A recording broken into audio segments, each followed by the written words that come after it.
It's go time! Annapurna Interactive's newest indie drops this week in the form of bicycle racing game Wheel World, a game all about saving the universe using pedal power. With its speedy cycling, colourful world and fast-paced races, this could be a great addition to the racing genre. But does Wheel World race into first place, or is it lagging behind the pack?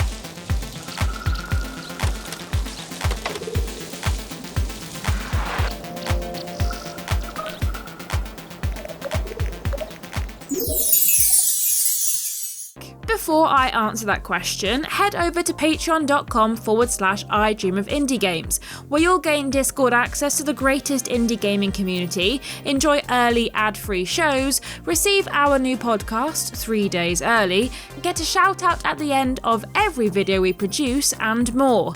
But best of all, you'll be supporting indie visibility.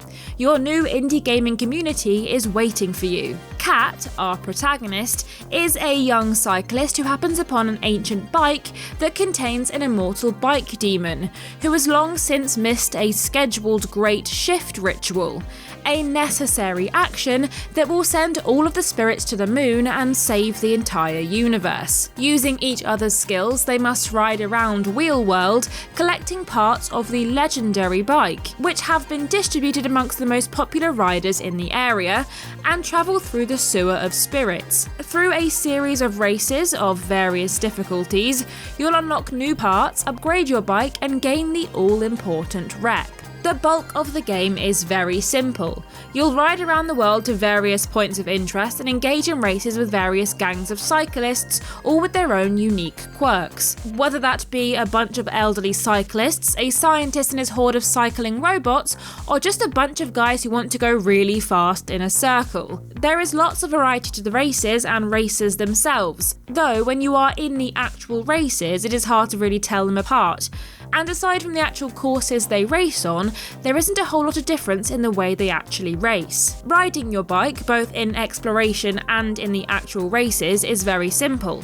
Hold one button to pedal, one to brake, and then slam the boost button when you want to get a bit of speed down the straights. Boosts can be accumulated by drafting, which is riding in people's slipstreams for the uninitiated, and by the bike parts you can pick up. You choose how your bike rides, with certain wheels performing better on rough terrain, bodies that look like hot dogs but have no benefit whatsoever, and chains that are either single gear or 3 gear, making your bike a bit more hands-on but potentially faster. Outside of the races, there are a few bits and pieces to do. Searching for parts, racing lone riders who constantly cycle in loops for you to come and bother anytime you fancy, buying parts in shops, or completing the reward objectives that are set by the drones found around the world. You'll also have to travel to the Great Bell Shrines to unlock the map and improve your boost bar. Though, I will say the world can feel somewhat empty, and while the cycle tracks and raceways are interesting and challenging in their own way,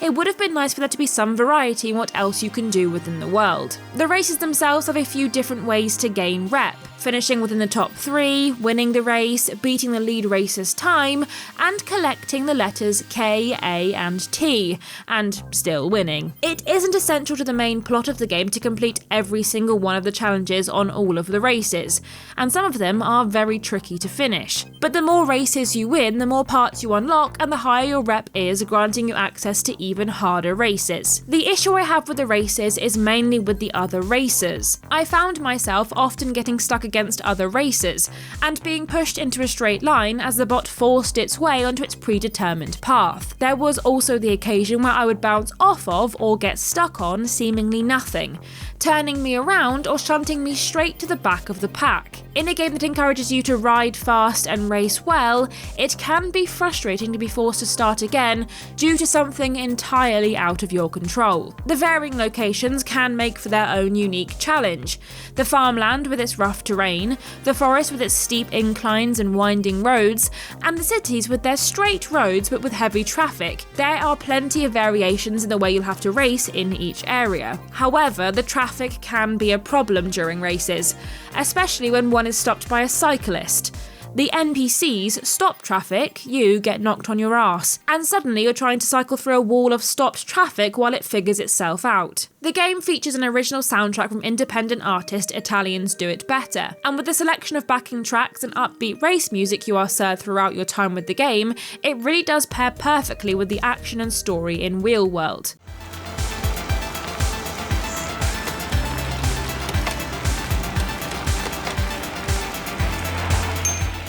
Plus, the song that plays during the more important races is an absolute banger, and will have you head-bopping your way to victory. The game's visuals are lovely to behold. Its brightly coloured cartoony style, quirky cast of characters, and somewhat goofy-looking main character make the game perfectly capture what feels like a nod to the joy of cycling around a beautiful landscape on a sunny day. Each area in the first location feels different from the last, and once you've got your legendary parts back and travelled through the Sewer of Souls, the new locations are also unique in both their aesthetic and colour palette. Aside from the random physics glitches during races, the game runs well, with no noticeable frame drops or quality problems. Though I did encounter one crash right as the opening titles came up, but it wasn't a repeatable crash, so may have just been a teething problem ahead of its release. There are no options in the settings that adjust any of the actual gameplay mechanics, so accessibility may be a problem for gamers who struggle with racing games or need additional settings to make games like this playable. There are definitely some frustrating glitches here and there